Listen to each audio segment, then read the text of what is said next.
Residential స్కూల్లో చదువుకునే పిల్లలు తినే ఆహారం రేట్లు పెరగలేదా? ఎందుకు పెంచలే మీరు? కాస్మెటిక్ ఛార్జెస్ పెరగలేదా? ఎందుకు పెంచలేదు మీరు? వాళ్ళకి ఇవ్వాల్సిన డైట్ ఛార్జెస్ పెంచకపోయినా సరే కనీసం నెలలని ఇచ్చారా? 6 నెలలకు ఒకసారి, 8 నెలలకు ఒకసారి, 9 నెలలకు ఒకసారి డైట్ ఛార్జెస్ ఇస్తారు. రెంటల్స్ కట్టకుండా బిల్డింగ్లు అట్లా గాలికి వదిలేస్తారు. మేము కదా వచ్చిన తర్వాత దాన్ని అంతా స్ట్రీమ్లైన్ చేసి పిల్లల డైట్ ఛార్జెస్ పెంచి, కాస్మెటిక్ ఛార్జెస్ 200% పెంచి, రెంటల్స్ అన్ని స్ట్రీమ్లైన్ చేసి, డైట్ ఛార్జెస్ అన్ని ఎవ్రీ క్వార్టర్ 8 నెలలు 9 నెలలు కాదు ప్రతి క్వార్టర్కి వాళ్ళకి బిల్లులు వెళ్ళాలని స్ట్రీమ్లైన్ చేసి చివరికి అసలు ప్రతి నెల వెళ్ళాలి ఫస్ట్ వీక్లోనే చెప్పి ఎవ్రీ మంత్ అవి స్ట్రీమ్లైన్ చేసి చేసుకుంటూ పోతాం అంతే. అరే చివరికి పిల్లలకు పంపిణీ చేసే బట్టలు షూస్లో కూడా అన్యాయంగా మాట్లాడుతుంటే ఎట్లా మీరు? క్వాలిటీ ఈ రాష్ట్ర పిల్లలు వాళ్ళకి క్వాలిటీతో కూడినటువంటి బట్టలు, షూజు, పెన్నులు, పుస్తకాలు ఇవ్వాలనే ఆలోచనతో ఓపెన్ టెండర్స్ పిలిచి ట్రాన్స్పరెంట్గా చేస్తుంటే బెస్ట్ క్వాలిటీ అందిస్తూ ఉంటే అది పిలిచింది ఎంత అండి? టెండర్ పిలిచింది ఎంత? మొత్తం 1142 కోట్లు పిలిస్తే 2000 కోట్ల రూపాయలు అవినీతి జరిగింది. 1142 కోట్లు టెండర్ పిలిస్తే 2000 కోట్లు తినేసేసారంట. ఎంతకాలం ఎట్లా ఇది? అర్థం ఉంది ఏమన్నా హరీష్? ఇదే 10 సంవత్సరాలు మంత్రిగా చేసి అన్నట్టు నేర్చుకుంది.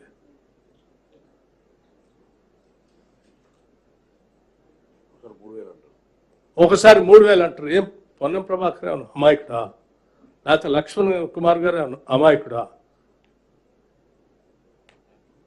వాళ్ళ జీవితాల్లో పోరాటం చేసి ప్రజా సంక్షేమం కోసం వాళ్ళకి ఏదో చేయాలని తపంతో రాజకీయాల్లో వచ్చిన వాళ్ళు. మాకు ఒక సంక్షేమ శాఖ వచ్చింది, దీని ద్వారా న్యాయం చేయాలి బిడ్డలు, కానీ ప్రతి క్షణం తప్పిస్తూ పనిచేస్తున్న మంత్రుల పైన అడ్డగోలుగా ఇది ఎక్కడా పోదు. ఎంతకాలం అబద్ధాలు మాట్లాడతారు ఇట్లా? ఇది సరైనది కాదు. ఈ రకమైనటువంటి దుష్ప్రచారం చేస్తూ రాష్ట్రాన్ని, సమాజాన్ని నష్టం చేసే కార్యక్రమం చేయవాలి. ఎస్, ప్రతిపక్ష పార్టీగా, ప్రతిపక్ష పార్టీ నాయకుడిగా కేసీఆర్ గారు కొన్ని అంశాలపైన ఆయన ఎందుకు రావాలంటే ఎస్ రావాలి. ఆయనే కదా 10 సంవత్సరాలు ఈ రాష్ట్రాన్ని పాలించింది. ఈ దోపిడీ మొత్తానికి కారణం ఆయనే కదా. రావాలి, ఆయన బయటకు వచ్చి సమాధానం చెప్పాలా?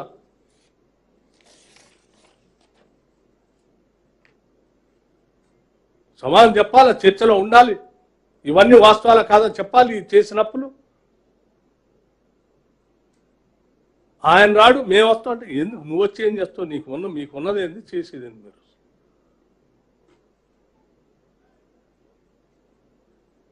ఏదో మా వాళ్ళు కొద్ది గౌరవంతో మీతో మాట్లాడుతూ సరే మీరు సమాధానం చెప్తూ అన్నారు, కానీ ఏముంది మీకేం బాధ్యత ఉంది అసలు? ఉదయం ఒకటి మాట్లాడతారు, రాత్రి ఒకటి మాట్లాడతారు, పొద్దున ఒకటి మాట్లాడతారు.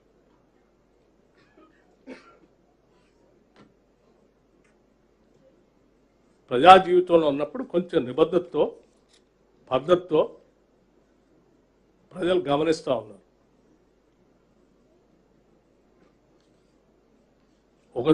ఒకటే రీతిని ఇట్లా అబద్ధాలు పోగేసుకుంటూ ప్రచారం చేస్తా ఉంటే కుదరదు, కరెక్ట్ కాదు. అందుకే చాలా స్పష్టంగా ఈ విషయాలు చెప్పడం కోసమే నేను ఈరోజు ప్రెస్ కాన్ఫరెన్స్ పెట్టాను. ప్రతిదీ everything will be transparent. Everything will be transparent.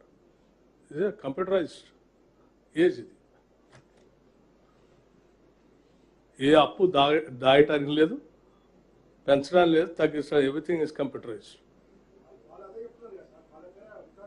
ఏం రికార్డ్స్ ఉన్నాయి? నేను రికార్డ్ నేను కదా చూపించాల్సింది, ప్రభుత్వం కదా. బ్యాంకులు కదా.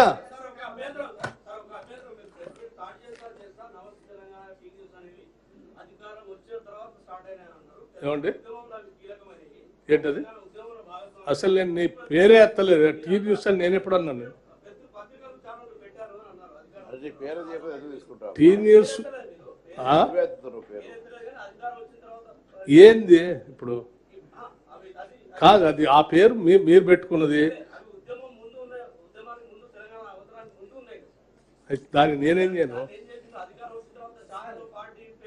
పెట్టుకున్న వాళ్ళ గురించి మాట్లాడతాను. నువ్వు పెట్టుకుంటే నీ గురించి మాట్లాడతా, ఆయన గురించి పెట్టుకుంటే ఆయన గురించి మాట్లాడతా. ఎందుకో sorry sorry sorry brother, sorry brother. నువ్వు విత్డ్రా చేసుకో అని చెప్తే విత్డ్రా చేసుకోవడానికి నేనేం మరి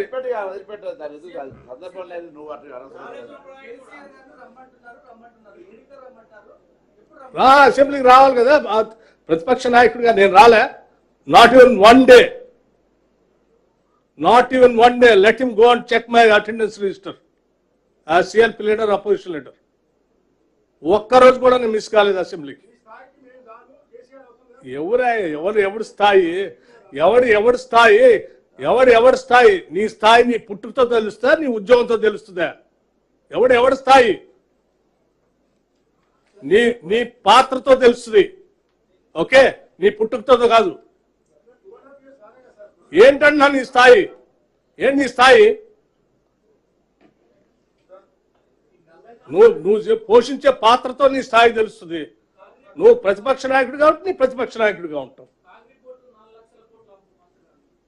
ఏమండి, మీకు అప్పులు ఎన్ని రకాలు కూడా నేను చెప్పాను ఇప్పుడే. ఒకటి తీసుకొని చెప్తున్నాను. అప్పు అంటే ఎన్ని రకాలు ఉంటుందో కూడా నేను చెప్పాను. కట్టేది ఈ రాష్ట్ర ప్రభుత్వం. ఈ రాష్ట్ర ప్రభుత్వ ప్రజలు కట్టేటువంటి పన్నులతో, రాష్ట్ర ప్రభుత్వానికి వచ్చే ఆదాయంతో అప్పులు కడుతున్నాం. ఉదాహరణకి మీరు కాళేశ్వరం కార్పొరేషన్ పేరు మీద అప్పు తీసుకున్నారు.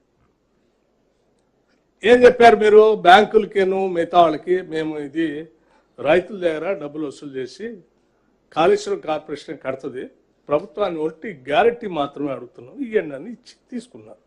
ఇప్పుడు ఎవరు కడుతున్నారు అప్పు? కాళేశ్వరం కార్పొరేషన్ కడుతుందా, రాష్ట్ర ప్రభుత్వం కడుతుందా? ఉదాహరణ మిషన్ భగీరథ పేరు మీద మేము నల్ల నీళ్లు తీసుకొస్తాం, ఇంటింటికి పంపు పెడతాం, పంపులో ఇచ్చి నీళ్లతో డబ్బులు వసూలు చేసి కడతాం అన్నారు. ఎవరు కడుతున్నారు అప్పు? దాన్ని అప్పు కింద చూపించట్లే వాళ్ళు. ఎవరు కడుతున్నారు అప్పు?